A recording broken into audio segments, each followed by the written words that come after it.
1921। इसका खोज कब हुआ? 1921 में। किसने किया? दयाराम साहनी। दयाराम साहनी। किसने किया? दयाराम साहनी। ठीक है। इसका क्षेत्र कहां से कहां तक है? मिस्र से हड़प्पा सभ्यता किस आकार का है? त्रिभुजाकार। त्रिभुजाकार। किस आकार का है? त्रिभुजाकार। त्रिभुजाकार। इसका पूरा क्षेत्रफल कितना है? 12,99,600। 12,99,600 वर्ग किलोमीटर। वर्ग किलोमीटर। ठीक है। इसका पूरा क्षेत्रफल 12,99,600 वर्ग किलोमीटर। इसके अंतर्गत और क्या क्या आता है? मोहनजोदड़ो। क्या आता है? मोहनजोदड़ो। हड़प्पा और मोहनजोदड़ो के बीच की दूरी कितना है? 670 किलोमीटर। 670 किलोमीटर। हड़प्पा और मोहनजोदड़ो के बीच की दूरी। हड़प्पा और मोहनजोदड़ो के बीच की दूरी कितना है? 670 किलोमीटर। 70 किलोमीटर। समझ में आ गया? कोई दिक्कत? मोहनजोदड़ो का खोज किसने किया था? राखालदास बनर्जी। राखालदास बनर्जी। 1922 में राखालदास बनर्जी कब किया था? 1922 ईस्वी में किया था। अच्छा, इतिहास का क्या अर्थ होता है? इति जोड़ हास। इति मतलब बीता हुआ। बीती हुई बात को हम लोग क्या पढ़ते हैं? इतिहास। कोई दिक्कत? ना।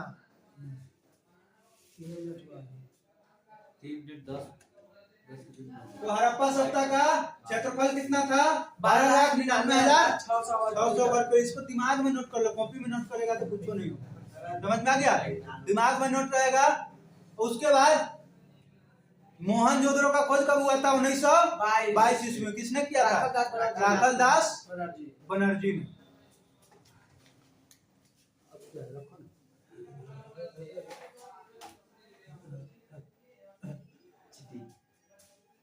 ऑब्जेक्टिव है पर जी वीडियो बनता हम समाज के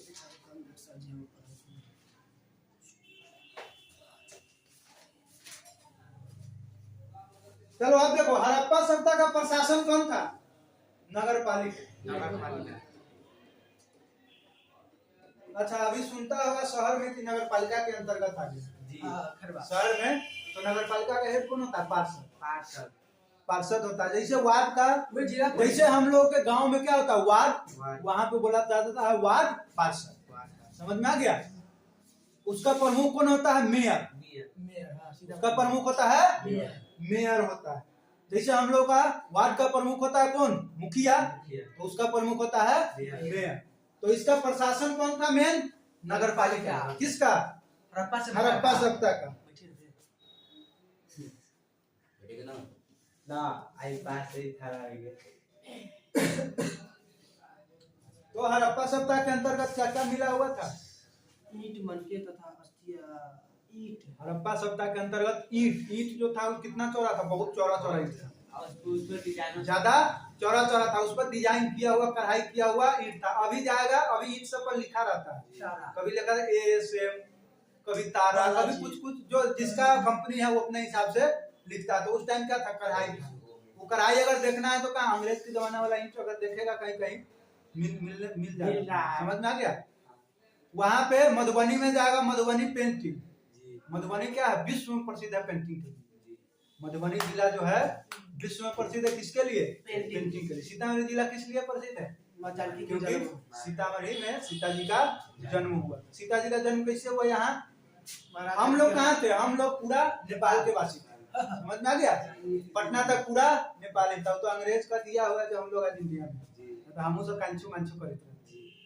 नेपाल में नेपाली जहाँ रहेगा वहाँ का भाषा है। तो राजा जनक जी का क्षेत्र था पूरा, यहाँ से पटना तक। तो हल चलाते हुए वहां से निकले कि उनको कुछ कहा गया या कोई आकाशवाणी हुआ कि अगर अकाल पड़ गया कि हल अगर जोतते हुए जाएंगे तब ये बारिश हो। तो हल जोतते हुए जनकपुर से समझो यहाँ आ गए। राजा थे जी। हल जोतते हुए आ गए कहाँ? सीतामढ़ी। तो सीतामढ़ी में कहा? पुनौरा में जब पहुंचे तब माँ सीता जी का जन्म, एगो घड़ा में बच्चा निकला अंदर से। ये हल लगा तो उसमें लगा।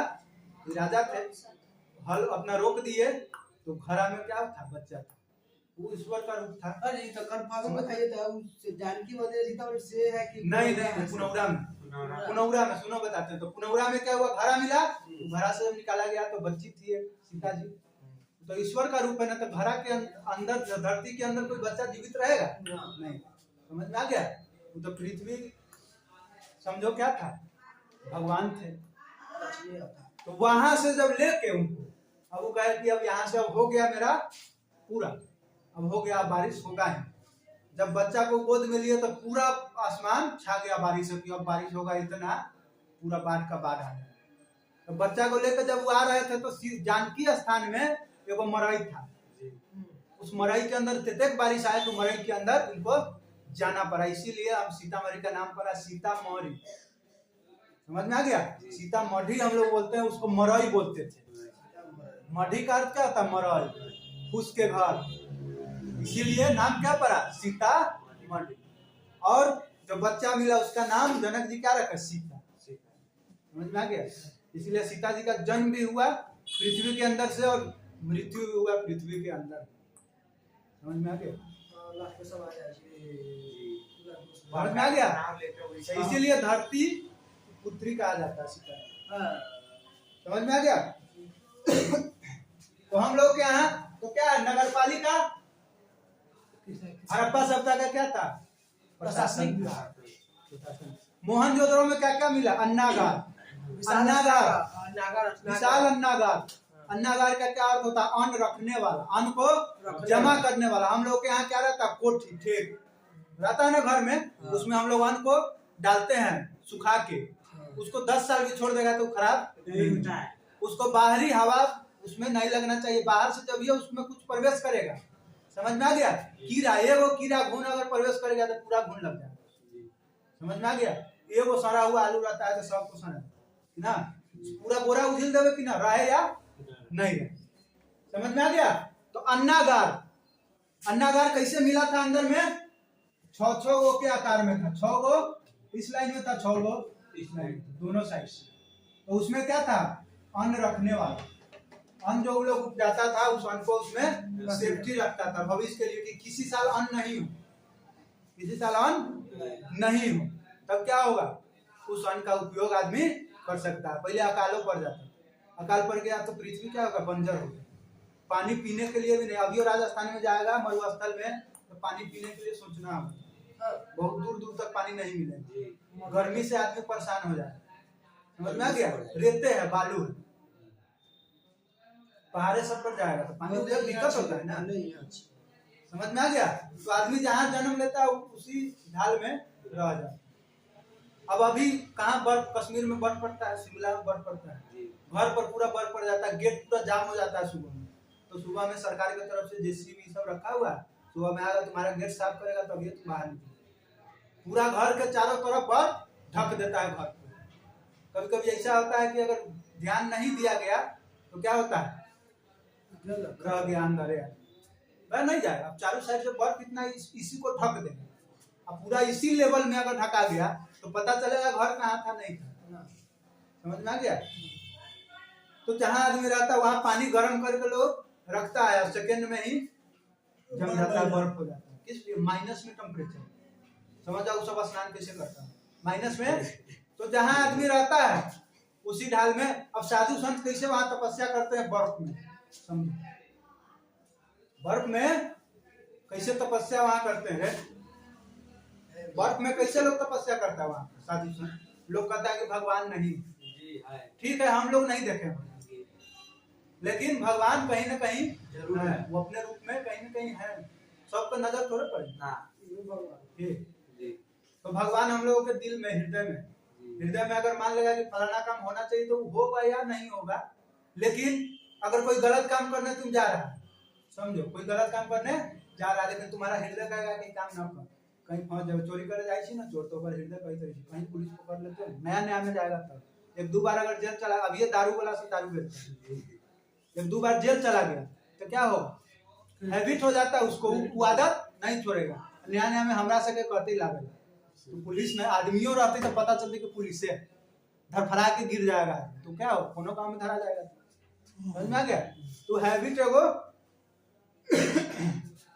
ऑब्जेक्टिव करा दें। तो वहां पे क्या मिला था? विशाल अन्नागार, विशाल अन्नागार, अन्न को रखने के लिए। तो 6 का मानो ना, 6 कोठी था, कोठी। तो उस टाइम कोठी का आविष्कार नहीं था, तो बड़ा बड़ा हॉल टाइप का बनाता था, बड़ा बड़ा वो रूम टाइप का बनाता था। समझ में आ गया? तो उसके अंतर्गत उसी में अन्न को डाला जाता था। अच्छा, उसमें एक चीज और पढ़ाया था, दुर्ग था। दुर्ग कहाँ था? दूगो क्या था? टीला था। दूगो टीला, टीला, टीला का अर्थ क्या होता? सबसे ऊंचा जगह। टीला का अर्थ होता है जैसे पहाड़ का ऊंचा जगह, टीला हो गया। तो दूगो टीला था। तो एगो टीला पर क्या था? दुर्ग, दुर्ग। एगो टीला पर क्या था? दुर्ग। दुर्ग में कौन रहता था? राजा। दुर्ग में कौन रहता था?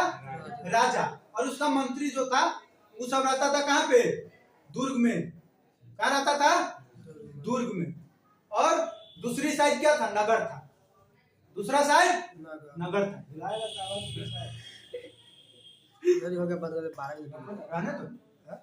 तो एक साइड में नगर था और एक साइड में दुर्ग था। दुर्ग में कौन रहता था? राजा।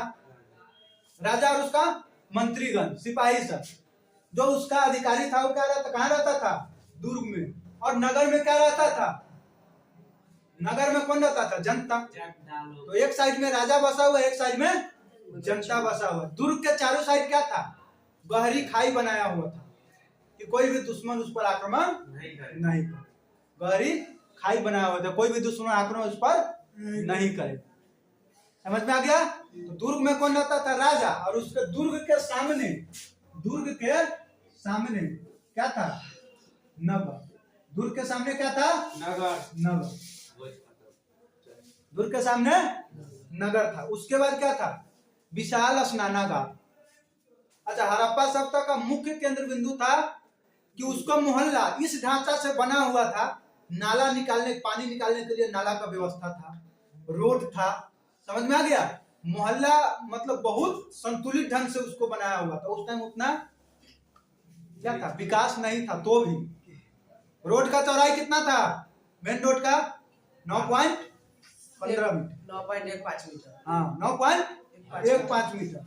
और जो गांव के अंदर का रोड था उसका चौड़ाई 3.66 से 2.7। ठीक है? तो उसका नाला बनाने का जो स्टाइल था, जो मोहल्ला बसा हुआ था, वो बहुत सुचारू रूप से था। समझ में आ गया? और पहले देखता था गांव सब में वो पीपल का पेड़ है, उसके अंदर चबूतरा, अभी बहुत जगह देखते बनाया हुआ, उस पर लोग बैठता था। उसी चबूतरा पर दुकानदार से दुकान लगा देता था। शाम में लोग आता था और वहां से सामान ले जाता था, कोई दिक्कत। विशाल स्नानागार था। स्नानागार का मतलब स्नान करने वाला। स्नान करने वाला क्या था? स्नानागार। बीच में क्या बना हुआ था? गहरी पोखरी। घर के बीच में पोखरी बनाया हुआ था। उस पोखरी का कब करता था उपयोग? उस पोखरी का उपयोग कब करता था? नहाने के लिए, पूजा पाठ के लिए। कोई भी धार्मिक अनुष्ठान करता था तो उसी पोखरी में स्नान करके तब जाता था पूजा करने। समझ में आ गया? उसी पोखरी में स्नान करके जाता था पूजा करने, धार्मिक अनुष्ठान के लिए। उसको क्या बोलते हैं? विशाल स्नान। आगे क्या?